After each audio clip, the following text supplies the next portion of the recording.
Willie D. Live. Yeah, I'm thinking like so which one is the most quirkiest I situations you had get into? so I was doing, it was a birthday, and it was a house off of Gessner and Beechner. I still remember it because I still know the guy's name. And it was a Friday night at 9:30, and I'm in this pink, yellow chicken suit, and I walk in the door, and the person whose birthday it was, I mean, all of a sudden I started getting pummeled. I mean, they're taking swings, and I'm like, I'm out of here. So I'm trying to leave, Who and are they you being start pummeled by? by the people that were at the birthday party were punching. Just for fun. As I learned later, they were quite intoxicated. They were really inebriated, and I guess they didn't like this giant chicken. It's a funny story now, but at the time I'm trying to leave, and they start chasing me so I'm running across lawns in this. Like I said, it's a funny story now because you can picture me. I'm in this chicken suit, and I'm trying to get away, and these 3 or 4 guys are chasing after me, and eventually they caught me because you can only run so fast when you're wearing a chicken suit. Chicken feet. And they knocked me down, and they were kicking me, and I was like, the outfit actually insulated most of the blows because I had this big, and I finally was able to get back up and got to my car through the passenger side, and I get into the driver's side, and a guy comes up to the window, and he pulls a pistol out, and he said, "You're not going anywhere." I said, "You're right." We talked, and eventually they let me go. I called the Houston Police Department, made a report, never heard anything back. Nothing. I'll never forget that. I made this report. I know who the person was. I got never heard anything back, and that really struck me.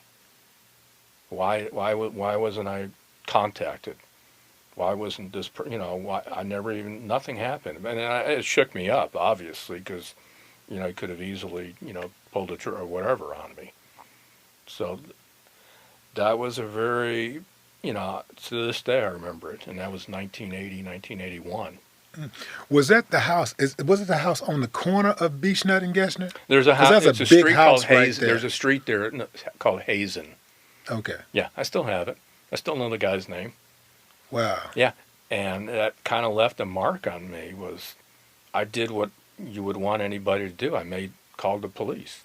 I mean, these guys beat me, put a gun to my head, and nothing happened. What do you think the crime level today is compared to back in 1981? In 1981, in Houston. Believe it or not, we were the murder capital of the country. We had more homicides in Houston than any other city in the country. We had over 700. Now think about that. You had over 700 in 1981, and the population, of course, in the last 40 years has more than pretty much doubled. So, but since I started doing what I'm doing, which was like in 1992, I've not seen what I'm seeing in the past 30 years, and it's very disturbing to me because I saw what was going on with the prison overcrowding, and I saw it was wreaking havoc in the community. I mean, headlines were gleaming every day, and then 30 years later, I'm kind of like going right back to where I was. The only difference is instead of the prison overcrowding, it's more of a revolving door at the courthouse that we're seeing right now. And I've seen so many people become victims that, quite frankly, should have never become crime victims because the system failed them.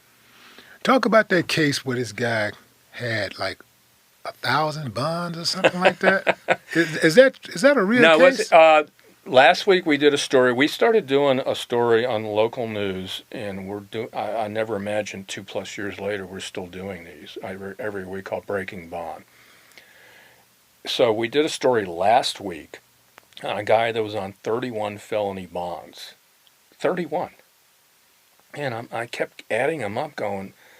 31 current yeah, felony bonds. 31. He was just rearrested again. And this time, finally, the new judge said, kind of enough is enough. And what are the offenses? Engaging in organized criminal activity, arson, theft, and a few other offenses as well. All these are different instances. Everything was different. You had 5 different offenses going on, and so I'm just like, how do you? First of all, dude, you're not very good at what you do because you keep getting caught. Number one, you might want to consider a career change. Number two, in order to rack up that many bonds, you got to be out here to do it. And I'm going, there has to be a point in time where you're looking at this going, you know what, this just isn't working out for you. Every time we release you, you go commit another crime. And I'll give you a great example of that. You remember what happened a couple summers ago at the Grotto? Refresh my memory. At the Grotto, a nice restaurant, bar. Yeah. The And cop you got had shot. The off-duty, you off-duty had cops. people from New Orleans that came down, they're a fraternity, came down. Yes. And they're sitting outside on a Saturday afternoon having On the drinks patio, and ordering dinner. And these couple guys came up and tried to jack them for their jewelry and ended up shooting and killing 2 of them, an off-duty sergeant. I thought they only killed just the sergeant. They killed 2, his friend too.